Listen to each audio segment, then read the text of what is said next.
Tēnā koutou, tēnā koutou, tēnā tātou katoa. Ko taimai nei, ki te tautoko I tēnei kaupapa. Kaore te mahi kua mutu, tēnā tātou katoa. Ko Pākehā hau e whānau mai au I Aotearoa. Ko Janie Walker tōku ingoa, kia whai, he kai whakahaere mātua au e tangata whenua, Community and Voluntary Sector Research Centre. So greetings to you all. Thank you so much for coming and being here today to support this kaupapa and taking time out of your really busy lives.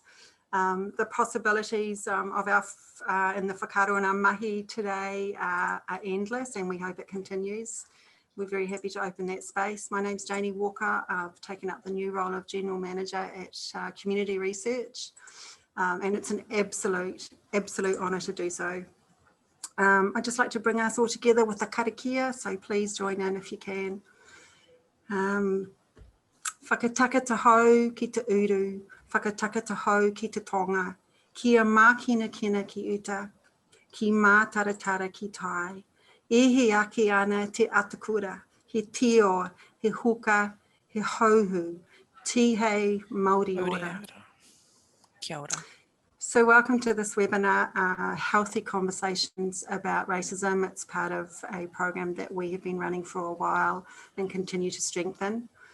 This will be led by our new research program manager, Dr Tupou. We are super fortunate to have her on our team. She's brilliant and she's a lovely person, and together with Jenny, our wonderful coordinator, and a wider team of contractors, we are validating community research and knowledge, which is needed, as we all know, more than ever. We'll have time for questions at the end. I'll pop back in and work with Janet on answering your kōrero, your pātai. If we don't have time to answer for all of your questions, please know that we honour them and we want to support and strengthen your voice. So we will be running our first Communities of Knowledge webinar in the next month, so we will let you know about that. So over to you, Janet. Kia ora, Janie, really appreciate it. Warm Pacific greetings, morena, and thank you so much everybody for tuning in. I just want to welcome you all this morning to Community Research's webinar. And if you don't know already, Community Research is the place to find webinars, research, resources, tools, everything about tangata whenua, community, and of course the voluntary sector. The knowledge and the resources that we share via our webinar and our newsletter and website are all focused on helping community groups to work more effectively by improving equity in our community. Of course, we invite everyone to share their research with us, and that's done by uploading on our website, and we'll give you more information about that later on in the session. So again, your work is really important to us, and throughout Aotearoa, we can all benefit from your mahi. So tell all your friends and share it with your networks. Without further ado, I'm absolutely stoked to present this morning's topic, which is healthy conversations about racism. We are joined by Dr Angelique Nairn, who will present and discuss her recent research into the public service anti-racism campaign, especially the one centered around the Human Rights Commission's Give Nothing to Racism social marketing campaign. So in brief, this campaign showed that bullying and hate speech can undermine social marketing and attempts to establish social unity. She'll tell us a little bit more about that in a minute. We are also joined by the lovely Dr Rebecca Trelease, who is a Māori early career academic researcher at AUT University School of Communication Studies. Together we will explore the best way of how to use social media as a tool for promoting racial equity, how to engage audiences, and how non-for-profits can stay at the forefront of these conversations online. I'll also be tapping into some recent current events that's really timely. So we'll be exploring our personal standpoints on the recent attack of Pacifica academic Dr Jemima Tiatia Smythe, subjected to an abusive racial rant left on her voice message. And I think it's a really important talk and talanoa for us to, I guess, unpack and flesh out what this could mean, especially with us three at in the academic space. But without further ado, I present Angelique. Now is your time. Feel free to debrief us, chat to us, tala no wero to us about your research, Angelique. Thank you so much. Thank you, Janet, and thank you, Community Research, for inviting me to take part in today's webinar. I'm really excited to be talking about the research that I did on the Give Nothing to Racism campaign. So much like many of you, I spend a lot of time on Facebook and other forms of social media. And one of the things that really struck me was, obviously one day I was scrolling and there was Taika Waititi giving his very signature style approach to raising issues around casual racism, something that New Zealanders argue to the Human Rights Commission that 1 in 3 people complain about because they're on the receiving end of this casual racism. And personally, I thought it was a really great approach. It was very Taika Waititi-esque, and of course I'm a fan, so naturally I was interested in what he had to say. But what struck me and really hit a nerve for me was here was this really positive approach to trying to get people to talk about a pressing issue within New Zealand society. And it actually led to a number of racist rants. And clearly some of them were trolling and trying to create friction and cause more issues. But some people just did not realize that even the comments they were making were a form of casual racism. So what I and a colleague started doing was analyzing those comments, seeing sort of what was being said and why it was being said.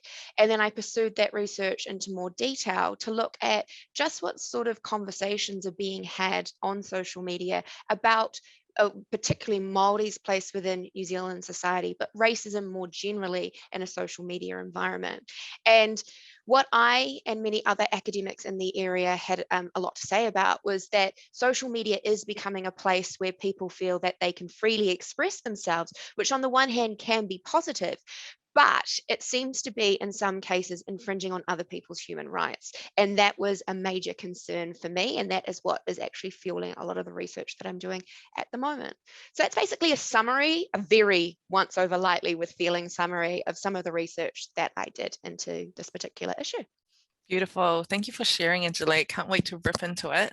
Sure. Rebecca, now is your time. Please inform us, enlighten us about the beautiful research and your standpoints. Thank you, Janet, and thank you, Community Research, as well. Kia ora koutou, ko te Ati Haunui a Paparangi te iwi, ko Rebecca Trelease, taku ingoa. Thank you for having me here this morning. My role specifically at AUT University is as a Māori early career academic. So I am in the first few years of my of having done my PhD, and while my specialty, my research area, thank you, Janet, well, my specialty area was in film and television and pop culture, that kind of area. I do love to watch television. As an academic, it's been a really interesting navigation for me as a Māori employee, as a Māori academic, as a Māori lecturer. It's been a big learning experience. It's exposed me to thoughts I didn't have to consider before, in terms of having a position which has that part of my ethnicity within it. It's an interesting field, and what I found is during my last few years, I have started a Masters of Educational Leadership, and within this Masters, I've been really researching into what it's like as an early career academic, from my own perspective as Māori, but also considering and looking into what other minority voices or Indigenous voices might be saying about their experiences. It's a very interesting space to be navigating, to be at the front of the classroom, to not necessarily be recognized on first glance that you would be the teacher. So many different aspects that I am new to. So it's definitely been a good couple of years of working through that understanding of what it is to be a Māori early career academic, but also I'm Pākehā as well. And especially when I have fake blonde hair, I had the privilege of passing as white. So it's an interesting couple of years. And yeah, I look forward to sharing that today with you guys. Thank you so much, Rebecca. Really, really interesting standpoints and space that you've brought to the table. And by weaving both your experiences and Angelique's research and of course your own research, I'm just going to ask a few general questions. Feel free to make them your own. Feel free to elaborate, clarify. The space is yours. So I start off with a question that doesn't get asked as much as it should, but do you think New Zealand is a racist country? Ooh. Yeah, that is a very big question. I don't want to say New Zealand is a racist country, but I do think racism is a problem that needs to be considered in New Zealand. As I was mentioning before, statistics from 2017 suggest that at least 1 in 3 people have been on the receiving end of casual racism, Māori, Pacifica, denominations of Asian, etc. So clearly there are people who feel as if they have been treated differently, treated disrespectfully, and that to me suggests that there is clearly an issue underlying New Zealand society. Not everyone is like that. Not everyone is racist. I wouldn't go as far as to say that we are all racist the way that Taika Waititi tried to imply a little while ago. But I would say that we have an issue. We have an issue of systematic racism. We have issues of casual racism, and these are not necessarily being dealt with and treated with the attention that they deserve, particularly in a social media environment. So it's kind of where I was thinking. Yeah, absolutely. Rebecca, your thoughts? Yeah, I agree with Angelique in that generalizing an entire country is very, very difficult, and there's a lot of voices within that team of 5 million. But I think that we can definitely say that we have had experiences of racism. Like Janet, as you mentioned, that voicemail definitely was an example of racism. So 100%. You have to say that it does actually exist within New Zealand. But the idea that New Zealand as a whole is a racist country is that difficult question that it is perhaps, there might be better ways to kind of angle it or position it so that it's more accepted as to what racism is. Yeah, absolutely. I concur with you both. Thank you for that. Do you think, though, that it's a Pākehā issue that was targeted by the campaign, Angelique? Just taking you back to what you were talking about and outlining earlier, do you think it is solely a Pākehā issue at bay here? It's interesting that you should say that, Janet, because one of the things I found in my research, one of the themes of all the comments that were being made, is that Pākehā felt that they were being targeted, that the actual campaign was less about raising the profile of casual racism being there and more about sticking it to Pākehā, who clearly were being perceived in their minds. I need to emphasize this is their thinking, their perception, that they were the ones at fault and needed to be held to account. Now, regardless of that, from my understanding of the campaign was not the intention. The intention, and with many of these public service announcement type campaigns, is to raise the profile of issues so that everyone can sort of be accountable for their behavior. But it was interesting just how many people felt that they were being targeted as Pākehā people, because clearly there is still a lack of consideration, as it were, around things like white privilege and the fact that actually, you know, even if you aren't going out and being racist, you are still in a often better position than some of the minority groups within society. So it's not targeting you. At the very least, it's supposed to be highlighting and making you aware that there are people who are being on the receiving end of this racism, and we need to do more than just sit back and watch it happening. So while I don't think the campaign was designed to do that, and while I definitely don't think it's a Pākehā issue, we see racism everywhere, I do think that we all need to be aware of the fact that racism is something that needs to be taken into consideration and should be addressed by everyone. Yeah, I totally agree. Rebecca, what are your thoughts, especially as one that's taught intercultural communication, and concepts that Angelique's just mentioned, white fragility, white privilege, white guilt? What are your thoughts on the campaign, or perhaps your own standpoint from your studies and your research, and even your lived experience, of course? It's an interesting thought in the sense that that targeting Pākehā has quite a negative feel behind it. But when Angelique positioned that intent as to raising awareness, there's definitely a need to make people aware of what they're not experiencing. And I think that's what, if it can feel like it's being targeted to you, and again, targeted with that negative sense, it should actually be received or experienced as a, I had no idea people were experiencing that, or experiencing that still, or that was a thing or a term or a way in which you could actually be othered like that. Totally. So that idea of just informing Pākehā, making them aware. I mean, Angelique, I don't know, you might talk about this later in the thing, but in terms of reaching that desire of trying to educate, do you think they hit the mark on that? Or do you think that targeting was actually what happened? I think it's interesting that you should say that, Rebecca, because I come from a public relations background.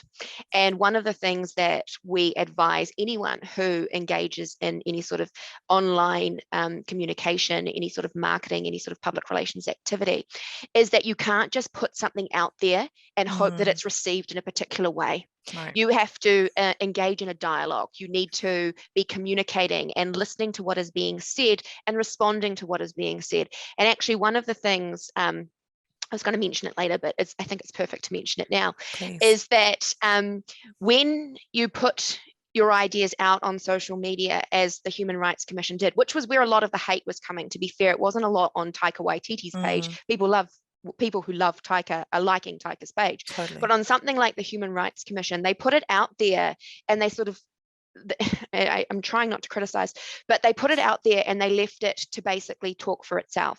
And one of the things that we've learnt a lot more through engaging with public relations and building relationships is that you actually need to be part of the conversation, and you need to be commenting. So not every time someone comments, we don't have the resources to accommodate that.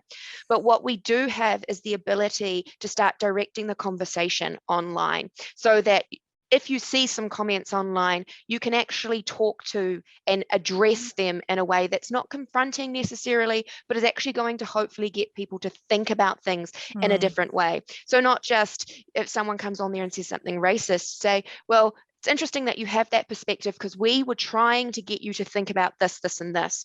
What you're doing is you're redirecting the conversation. You're saying, hey, we've got an issue here. We're trying to raise the profile of this. You've maybe misunderstood what our purpose was with this, but we'd like you to think about it from this perspective instead. Because often when you talk to people and you enter that dialogue with them, you can hopefully persuade them to see things from a different perspective.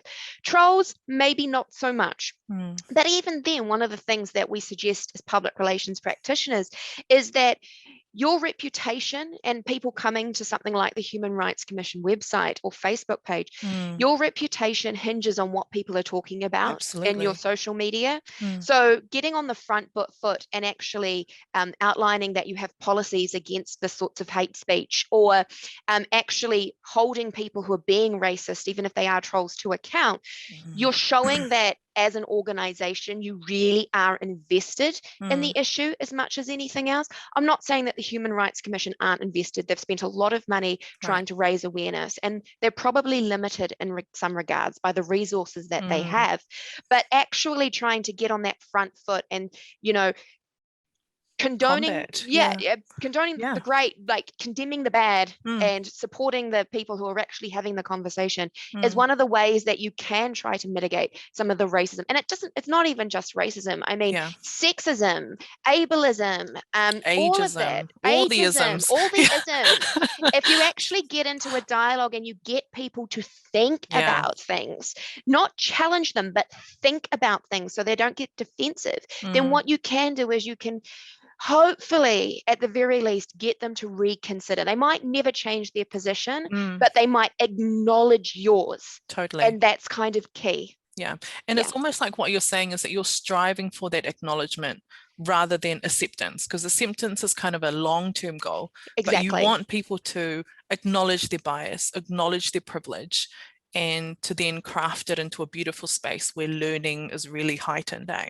For sure, because not everyone is going to, I mean, unfortunately, we live in a society where not everyone is going to be able to let go of some of the attitudes and the experiences and the understandings that they have. They're ingrained to a greater or lesser extent. But hopefully over time, things can be reshaped and people can start to see or feel differently about things, even if they don't completely change, that they at least move towards something. Yeah. We live in a land of hope. Rebecca, what are your thoughts on perhaps the benefits or disadvantages of using social media to engage in audiences and discussions of racism? This could be in the classroom, outside of the classroom, online, offline. What are your perspectives on this? I have only learned in the last couple of years that social media is actually incredibly useful for educating yourself. Definitely. I think when social media, maybe it's my age, but it was always kind of like... we're all the same age. You just friend your friends that you already have, and you just follow the network you're already exposed to. Yeah.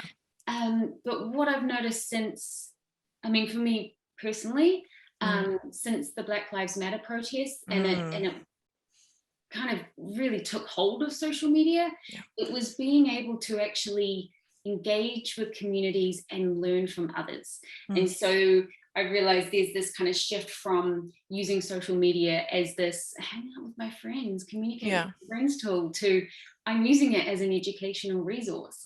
And I'm wanting to know other people's perspectives. And I think that's a massive benefit, because it's giving people a voice. Yeah. It's educating me. And what I feel like at this point, as to how I'm learning, is I don't necessarily interact with people on social media, like personally, or like get really involved in debates or anything like that. I'm still in I just want it all to sink in. I just want to learn these perspectives and actually just listen and hear what other people are experiencing.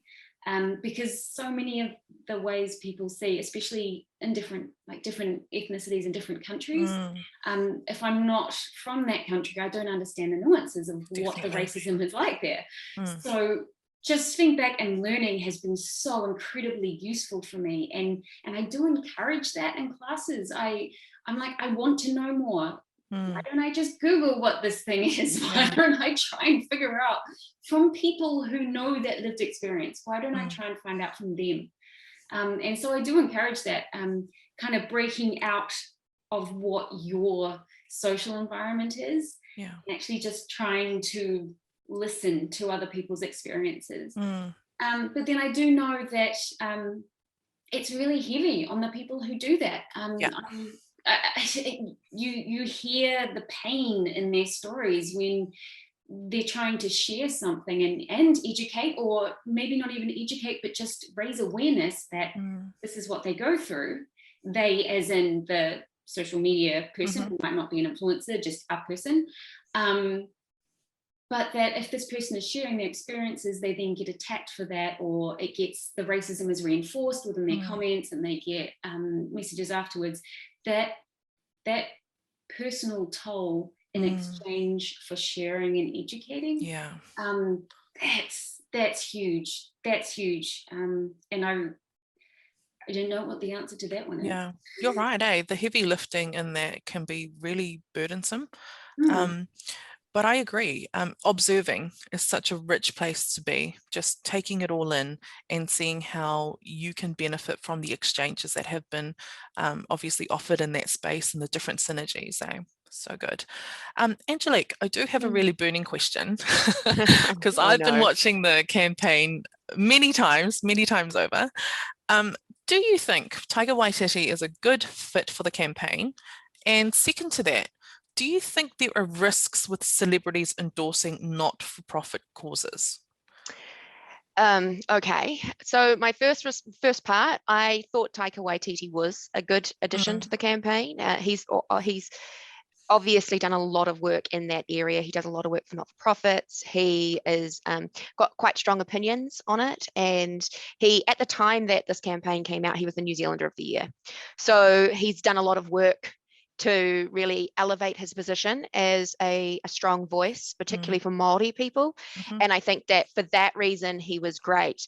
The problem in response to your second question is that celebrities are being used a lot for public service, social marketing, not-for-profit, investment, etc. And the thing there is no celebrity is going to be loved by everyone. Yeah. There are going to be people who hate Taika Waititi just as much as they love him. And so the minute you put a big name there, you're going to get recognition, you're going to get awareness for whatever the message is.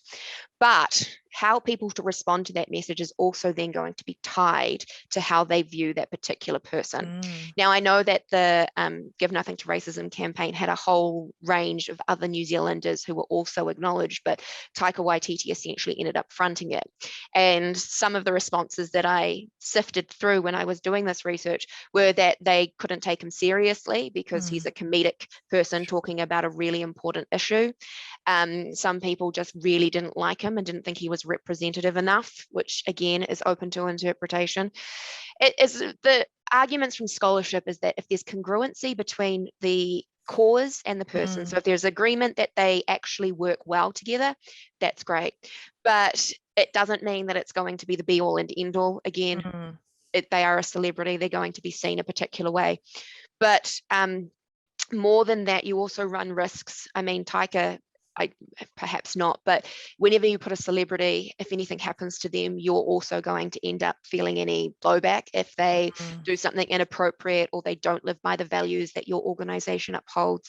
So it's a double-edged sword. So yes, I think Taika was great. And then he continued to follow on with messages about New Zealand as a racist country. So it wasn't like he was diverging from the original plan, but some people just having not liked him, not liking his comedic approach, not liking his signature style, still responded in ways that weren't necessarily conducive to accepting the message just because they don't like Taika. Can't please everyone, eh? No, you can't. Darn. Rebecca, based on your research in popular culture and perhaps your experiences too, how and what do you suggest organizations do to approach trolls, bots on social media platforms? How would you suggest that organizations either talk about this or think about combating this issue? Or keyboard warriors is another term. So many terms for people who like what I would suggest is that organizations use their voice. So if you think of the individual, you think the organization might have a stronger voice than individuals. If the organization could push back against the actual social media platform, I notice on Instagram, instead of actually Instagram making decisions about racist content, they will just encourage the individual user to just block someone. And that's an interesting approach because it's putting it back on the original person, and it's asking them to deal with it, and it's kind of letting the racism stay. So I think in terms of the organization, the individual and the platform, perhaps that organization can use that bit more of a powerful voice than an individual, Mm. challenging the platforms to change the way they regulate racism that's appearing on their Yeah. platform. That's a really good point. I'm taking notes, by the way. And also, I know our wider audience is too. So if you have any questions, please file them through. And in about roughly 10 minutes, we're going to just have a quick pause and divert to answering some of these live questions that are popping up. Angelique, what are your thoughts on this? And I guess just to wrap up this corridor that we're having, what recommendations do you both have for organisations that are tackling racism? Have a voice, definitely. One of the things, particularly in a social media environment, if you're going to run a social media platform and you're going to be encouraging people to try to overcome this racism, etc., have policies in place. Yeah. So like Rebecca was talking about before, she's right. The platforms expect you to actually do a lot of the heavy lifting yourself and to block people and to take those people on. What we do here at AUT is we have a policy that we link people to. So if they're behaving inappropriately, we signal that this is what's going on. If you're going to keep behaving like that, if you're going to be inappropriate, then we're going to block you or we're going to send you on your way. But if you're going to engage in conversation, we're happy to talk to you about it. So I think that you should have policies and procedures in place. One of the things that I think organizations will struggle with, though, is that because social media is a beast, it really is. The more social media you add in as well, the more difficult it is. I mean, Facebook, Instagram, TikToks, you name it, you can't keep up. The problem then is that you've got to have the resources available. You actually have to have someone who is going to be able to sit there and just deal with social media. And more often than not, not-for-profit organizations in particular don't have that. They don't have someone that they're often working with volunteers. So they don't have someone who can sit there and do that. So one of the things that I do recommend is that you're not responding to everyone, but you are raising really important issues. You're engaging to as much of an extent as you can to have that conversation. You're having policies in place and you're redirecting people as well. If you find that they're troublesome or you're kind of wanting to educate them, actually uploading resources that they can click through and learn a bit more about certain things as well. So you're taking an active role as an organization, trying to combat the racism, but also trying to do what you can manage with very limited resources. That's a good point. Rebecca, did you have anything to add to that in light of organizations and how they might go about tackling racism? Moving away from the social media aspect, Sure, in terms of actually just being an organization that wants to perhaps value the commitment to the treaty. Within New Zealand particularly, it's definitely important to show and to include and to make sure that we have our diverse New Zealand communities represented. But what does need to be taken into consideration for the organisation? And there's fantastic research actually specifically into AUT University about, it's from Stuart Smith et al. Earlier this year, 2021. Interesting. It's about if you are going to use or incorporate Māori terms or concepts or a worldview into your identity as an organisation, you need to really make sure that you are truly committed. It is not just, oh, look, this is what we've done, but that it actually filters through all the way throughout the organisation. The idea of kind of co-opting or showing more like the appearance of being participatory. It's a form of symbolic violence. You're taking for your own benefit of the organization to make it look better. So that idea of if you're going to incorporate principles into your organization, be fully committed, be really incorporating that throughout from everyone within the organization. It's ongoing, it's constantly going to evolve, and you need to be prepared for that. It's not a we can do this once, it'll set us for the future. Yeah. It is something that you are going to be ongoing, committed to as an organization. I agree. Yeah, it's a lifestyle. Just like what you're saying, honoring te tiriti, making sure that you walk the talk and you talk the walk. It's not just a one-off thing. It's not just a box that you can tick and then you feel like you've satisfied that for the rest of your life.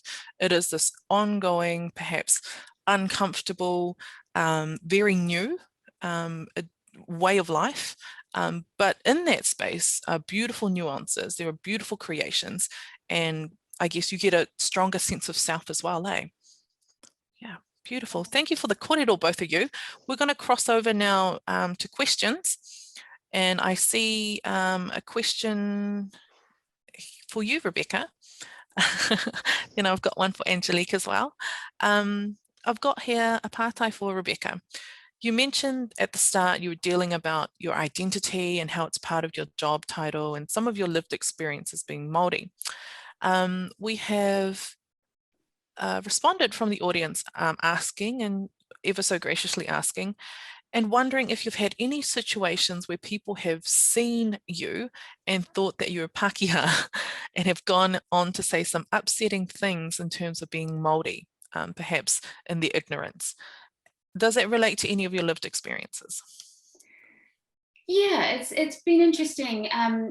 I had blonde hair for about 10 years, and you know, people wouldn't necessarily believe when you said, oh yeah, because I'm Māori, and they're like, but you can't be, look at your hair. And it's like, well, it's fake.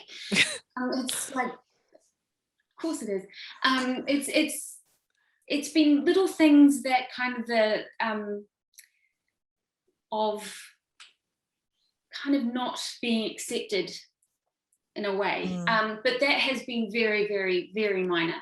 I have had experiences where talk has been around, and it's been in a work employment situation, talk has been about, as an organisation, commitment to values and perhaps to our Māori, and perhaps people not realising or kind of assuming that everyone in the room is of the same opinion. And it has been quite, I don't really know what the word is. I felt quite confronted, but it wasn't directly at me, which is a weird place to be. And to be honest, I don't know how to confront at this stage.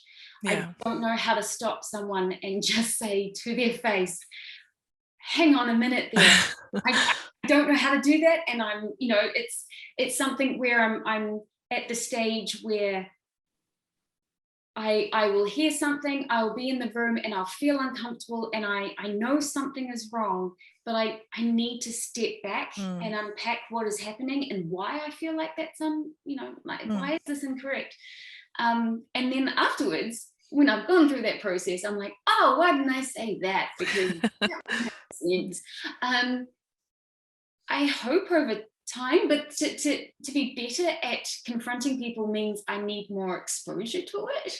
Yeah, that sounds terrible. But there have been moments where I have felt uncomfortable, just because I don't think people would necessarily say things they did if they had known.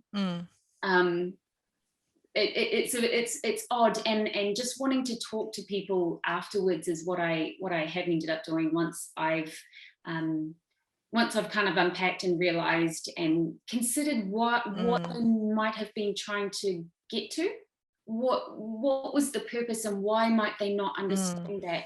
And I have reached out to people and just tried to say, in a supportive sense, it sounds like it would really benefit you to attend this amazing conference. Wow, you should, wow, I might open your eyes to a really like fascinating thought. In a real kind of positive, like you want to include, you don't want to condemn, because again, like it's about how you package the message. Absolutely. And I think what you were saying is that, you know, when those instances do happen, whether they're quite regular or a rare occurrence, it is an opportunity. But I love how real you are, because it's not easy in the moment. You know, I've been mistaken to being the cleaner, or just, you know, a student waiting outside the classroom while I've been waiting for the classroom or the space to open up. And it's an opportunity to just be like, hey, I'm actually not. There can be times where it says more about the person who is making such commentary rather than yourself. So you really have to learn how to navigate yourself there. But again, like you were saying, Rebecca, sometimes you don't know what to say and what to do in the moment, and it's okay. You don't always have to know how to respond. And especially if it's situational, based on the mood, based on the time of the day, based on the context. So again, I really applaud and I really honor your how raw and how real you are. And I know that our audience does too. The lovely Angelique, I have a question for you. Are there any shareable recommendations from your research that we can access? Yes, so I have supplied community research with one of the articles that I've published in relation to it. There is also a RNZ interview that you can hear me talking a little bit about, very little about. If you just Google it, unfortunately, when you Google my name, it's one of the things that comes up first. It's not my research, it's not my place of work, it's when I spoke about it on Radio New Zealand. Own it, girl. Yeah. Yeah, as I say, there's a few things that I've published. Some of them are really accessible just through a simple Google Scholar. Others of them I've supplied so that it makes it slightly easier there. That's beautiful. Thank you for that. I have a whole string of our beautiful audience asking for recommendations for any resources, or are there any websites, are there any studies, any books that you can recommend where organizations can read up on how to perhaps respond, how to sharpen up their reactions to racism, on how to perhaps combat racism? Are there any resources, either off the top of your head or from your experiences, that you could comment on that our audience could perhaps take away from today's webinar? Yeah, I teach a paper in AUT on digital public relations, and one of the things that we teach in there is how to manage social media, not specifically for racism, but for all sorts of issues, etc. I have a couple of slides, etc., that I'm happy to supply to community research to share. But I also have some articles, not that I've written, but that scholars, and particularly public relations, have written about it as well. It's an interesting one because I don't think that there is an ideal approach to navigating the online social media space when it comes to any issue, regardless of whether or not it's racism, just because it's constantly evolving. And the minute you think you've got a grasp on something, a new way of doing something emerges. So it's quite a generalized, the stuff that I can supply is very generalized, but hopefully it is useful to actually get you to think about how you can apply it in your own environment. Oh, beautiful. Thank you for that. Nicole, I hope that answers your question as well. And I've got some audience members who are sharing resources, so I'm glad that this conversation has opened up that space. I have a question from, let me just pull this up, from Jimmy. Brother Jimmy. Kia ora koutou whānau. Can you suggest how Pākehā might use their uncomfortability around racism to engage in their own decolonizing journey? Interesting. Thanks, Jimmy. Thanks, Jimmy. Yeah, no, that's a very interesting question. Again, I'm going to come at it from a scholarly perspective because that's what my background is. One of the things that we actually teach in a paper that we have here called Intercultural Communication is identity development. And it's basically 4 stages. You come to understand who you are through your familiar relationships, and then you're confronted by difference. And difference is where you start to have those moments of, how am I like someone, but how am I different? Our identity is essentially about finding ways that we belong and finding ways that we're unique. And one of the arguments that is made by these scholars is that we have to keep pushing people to see difference and to work through those differences so that they actually do start to adapt their person and to start treating people with more dignity and respect, particularly on an online environment. So in that regard, pulling people up and telling them and actually challenging their thinking to their face online, actually having those sorts of conversations. You don't have to do it in an antagonistic way, simply saying, hey, I don't think that that's the right thing to say for all of these reasons, is enough to get people to start thinking about things. And that's key. You need to challenge people to think, and that leads to a level of, hopefully, reinterpretation of their own identity, because we're all different. And we look for differences. It's part of who we are, to try and find how we are unique. It's when you privilege some differences over others that you end up in this particular problem. So calling people out in a direct, assertive, but not antagonistic way is one of the ways to actually get people to have that moment of doubt and to look to ways to reassess how to get through that process of dissonance. Challenging leads to reconsideration, or at least from a scholarly perspective. Yeah, I guess that's right. Sometimes that moment of doubt, it can be really implicit, where somebody's actually thinking and you can see it, that they're in that moment. And I guess it can also be implicit as well, where they might take that thought, go home, reflect, and relearn, and perhaps recollect on their thoughts and their positioning. I have a question here from Paul to all the panelists. Rebecca, if you don't mind taking a stand on this one. Do you think the process of decolonization will take some time, or a work in process? Paul said that he's still working through it. Is that okay? Is the question, is that okay, that it's going to take some time? Do you think it will take some time? Is there a time cap or limit on reaching, I guess, a balanced state in where your ideal, I guess, state of decolonization should be? Yeah, it would be fantastic if we could say, hey, we've got a goal by 2022. Wouldn't that be nice? Yeah. We solved that one. We can figure it out together, couldn't we? Well, it would be nice to have goals like that, but it is going to be ongoing. And I don't know, like when you think how we were 100 years ago, where will we be 100 years from now? Where were we 20 years ago to 20 years from now?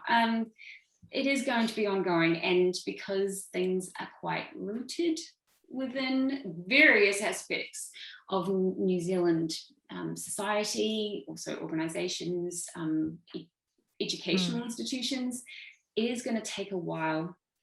But as long as there is progress, like as long as there actually are moves towards something positive, we can't push or force, but encourage people towards that big goal. Yeah, and I mean, look at what just got issued yesterday, an apology for the dawn raids. It wasn't 5 minutes later, but 50 years later. So that is acknowledgement, and it's a place for people to heal, for whānau to restore their mana. So just like what you said, Rebecca, there is no, cut-off date, even though in an ideal world that would be great. But I guess campaigns such as Give Nothing to Racism, Angelique, would help us, I guess, tread towards that end long-term goal of living in a place of balance and unity and harmony. Yeah, definitely. I mean, it's both a top down and a bottom up. You need people to buy into the message of give nothing to racism, but you need those messages to be circulating to actually have any sort of conversation happening as well. It's going to take some time. It is. It's unfortunately, it's not something that can be changed overnight. And as Rebecca pointed out, we have seen some change, not from 50 years ago to now. There's definitely been some positive change, but we still have a long way to go to ensure that everyone is treated equally, and that racism isn't something that we should be overly concerned about, or concerned at all about in a New Zealand environment. It would be great. It would be really lovely if racism, sexism, ableism, all of those were not the problems that they continue to be in society today. Yeah. Both of you, thank you from my heart to yours for this time and for the synergy and the dynamic that you've brought to the table. You have represented a lot of people who would often feel uncomfortable around these types of conversations. So I applaud you, I salute you, and I thank you so much for taking time out of your busy lives to make space to speak at this webinar. I do acknowledge that there are a lot of resources that have been shared, so that's a great sign. I'm going to take that as a win. And the conversation doesn't end here. So again, for our audience, if this has sparked your wairoa, we want to keep supporting you. We want to stay engaged with you. We want to share these resources, especially with our panelists. If you have ongoing commentary or research in the area, this is the space for it. I've had some really uplifting comments and compliments. Thank you so much. This is from the audience. I'm reading it here now. Thank you for the session team. Angelique, you've blown my mind with looking for belonging and uniqueness. Ka wene ke. Beautiful. To Rebecca, thank you for a stimulating and important conversation. And again, that just extends the importance of having a space, a safe space to discuss these types of topics. I am going to hand it over to our General Manager just to round it up for the session. But again, before that, I would like to mihi to you, Angelique and Rebecca. Thank you for sharing the talanoa, the wero, the whakaaro, and the inspiration with us today. Malo albito, Māori ora, kia koutou katoa. Thank you. Thank you. Wow, that was really amazing. I was going to come in and sort of navigate the questions, but Janet, as everything you do, you have done that beautifully. And with the panel that you've chosen, you've beautifully answered those questions.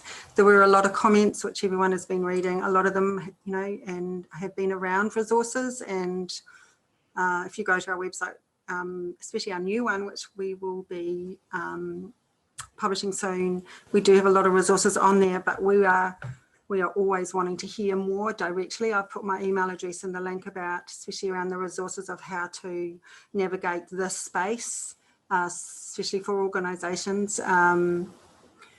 Please email me so we know that we can cater the next round of resources, digital resources and other resources that we do to your needs. We are here to support you. And also, yeah, so keep watch out for that. So we're going to be experimenting with something. Please join us. We're going to be running our first communities of knowledge within the next month around this topic here, around sharing resources, around the role of knowledge sharing, the role of research. How do we turn this whakaaro and this kōrero into action, and to support you in doing that.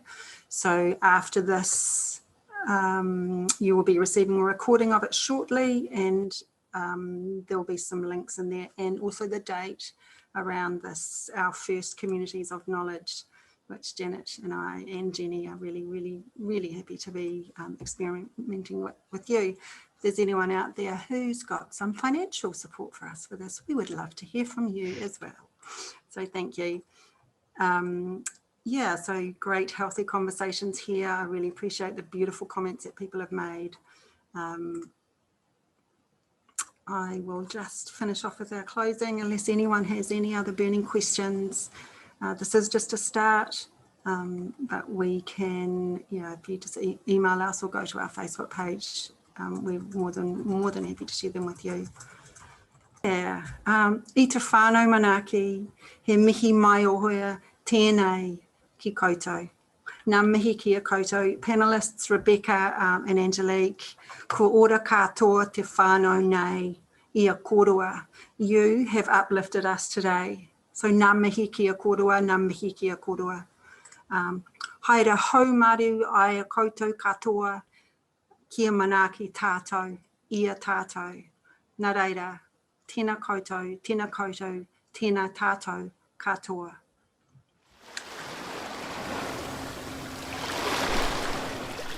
The Community Research website offers a hub for good community research and researchers. It's the place for the public to find and share evidence about effective community practices.